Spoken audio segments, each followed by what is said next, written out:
আসসালামু আলাইকুম। আজ আমরা মুরগির মাংস রান্না করা শিখব। তো কিভাবে রাঁধবেন এবং কি কি মশলা দিতে হবে তা এই ভিডিওটি একদম সম্পূর্ণ আপনাকে দেখাবো। তো ভিডিওটি না টেনে একদম শেষ পর্যন্ত দেখুন। তো চলুন শুরু করা যাক।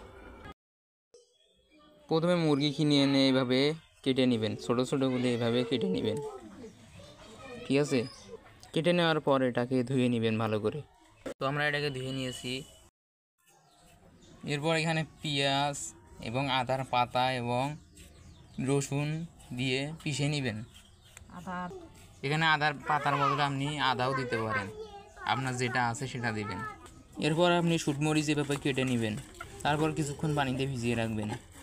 আপনি যদি মাংসতে আলু দিতে চান তাহলে আলু কেটে নেবেন। রসুন আর পেঁয়াজ তো আপনি বেটে নেবেন, কিন্তু কতটুকু পরিমাণ নেবেন সেটা তো আপনি জানেন না। যদি ছোটো পেঁয়াজ হয় তাহলে 6 থেকে 7টি দিবেন, যদি বড় পেঁয়াজ হয় তাহলে 4 থেকে 5টি দিবেন, প্রয়োজন মতো দিয়ে নেবেন। এরপর রসুন যদি বড় হয় তাহলে 2টা দিতে পারেন, আর যদি ছোট হয় তাহলে 3 থেকে 4টি দিতে পারেন।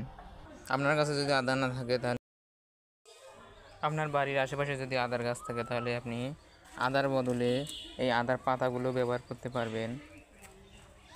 যদি আদা না থাকে তাহলে আদার পাতা ব্যবহার করা যায়। আপনি আদার পাতা 2 থেকে 3টা নিয়ে নেবেন, তারপর বেটে নেবেন।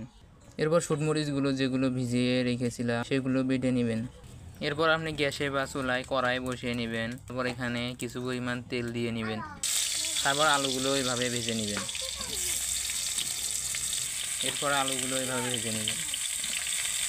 তো আমরা আলুগুলো ভেজে নিচ্ছি। এরপর এখানে কিছু পরিমাণ লবণ এবং হলুদ দিয়ে নেবেন। তো আমরা দিয়ে নিচ্ছি, দিয়ে আবার নাড়তে শুরু করবেন। ভাজিয়ে নেওয়ার পর একটা পাত্রে নামিয়ে নেবেন। এবার আমরা মাংস রান্না করব। তো এখানে কিছু পরিমাণ তেল নিয়ে নেবেন। এরপর এখানে তেজপাতা দিয়ে নেবেন, তারপরে যে রসুন বাটা, পেঁয়াজ বাটা এবং মরিচ বাটা, আদা বাটা সব দিয়ে নেবেন এবং জিরা বাটা দিয়ে নেবেন। তো আমরা জিরা বাটা দিয়ে নিলাম, এখানে জিরা বাটাও দিতে হবে। এরপর গরম মশলা দিতে হবে, আপনি এক চা চামচ গরম মশলা দিয়ে নেবেন। এরপর এটাকে নাড়বেন ভালো করে। এরপর এখানে কিছু পরিমাণ লবণ দিয়ে নেবেন,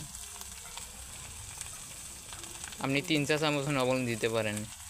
এরপর এখানে আবার হলুদ দিয়ে নেবেন, 2 চা চামচ হলুদ দিয়ে নেবেন। এরপর আবার নাড়তে শুরু করবেন। তো দেখুন কত সুন্দর দেখাচ্ছে। এরপর এখানে একটু পানি দিবেন, তারপর নাড়তে শুরু করবেন। কিছু পরিমাণ পানি দিয়ে নেবেন। তো আমরা পানি দিয়ে নিয়েছি এবং নাড়তে শুরু করেছি।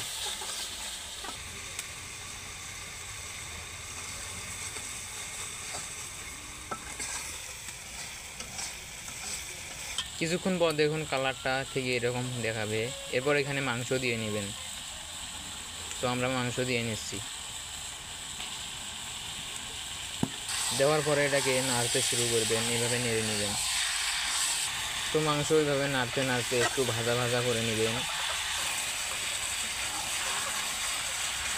একটু ভাজা ভাজা করে নেওয়ার পর এখানে একটু পানি দিতে হবে, মাংসটি সেদ্ধ করার জন্য একটু পানি দিয়ে নেবেন। তো আমরা পানি দিয়ে নিলাম। এরপর আবার নাড়তে শুরু করবেন। তো আপনি প্রয়োজন মতো পানি দিয়ে নেবেন। এখানে যে আলুগুলো ভেজেছিলেন সেগুলো দিয়ে নেবেন। তো আমরা আলুগুলো এখানে দিয়ে নিলাম। এভাবে দিয়ে নেওয়ার পর এটাকে আমরা এবার ঢেকে নেব। তো আমরা এটাকে ঢেকে নিলাম। তো কিছুক্ষণ পর পর আমাদের এটাকে নেড়ে দিতে হবে। তো 15 মিনিট পর বা 10 মিনিট পর আপনারা এটা আবার নেড়ে নেবেন। তো এটা মজানো হয়ে যাবে। তারপর এখানে আবার পানি দিয়ে নেবেন, প্রয়োজন মতো পানি দিয়ে নেবেন। এরপর এখানে কিছু পরিমাণ 1 চা চামচ মশলাগুলো দিয়ে নেবেন, ভাজা মশলা। এরপর এটা ঢেকে দিবেন। এরপর 5 মিনিট পর একটু মজানো হয়ে গেলে তারপর লবণ চেক করে আপনি আপনার প্রয়োজন মতন লবণ দিয়ে নেবেন। তারপর রান্না হয়ে যাবে। এরপর লবণ চেক করে নেওয়ার পর আপনি দেখবেন এটা হয়ে গেছে। তারপর এটাকে আপনি নামিয়ে নেবেন। আপনার রান্না কমপ্লিট। তো দেখুন আমাদের মুরগির মাংস রান্না করা হয়ে গেল। দেখুন অনেক সুন্দর দেখাচ্ছে। আপনাদের খাবার আমন্ত্রণ রইল। ভিডিওটি ভালো লাগলে অবশ্যই একটি লাইক দিবেন। আপনার কোনো প্রশ্ন থাকলে কমেন্টে জানাতে পারেন। তো আপনি যদি আমাদের চ্যানেলে নতুন হয়ে থাকেন তাহলে অবশ্যই চ্যানেলটি সাবস্ক্রাইব করে পাশে থাকা বেল আইকনটি প্রেস করবেন। তো আজকের মতো এখানেই শেষ। ধন্যবাদ।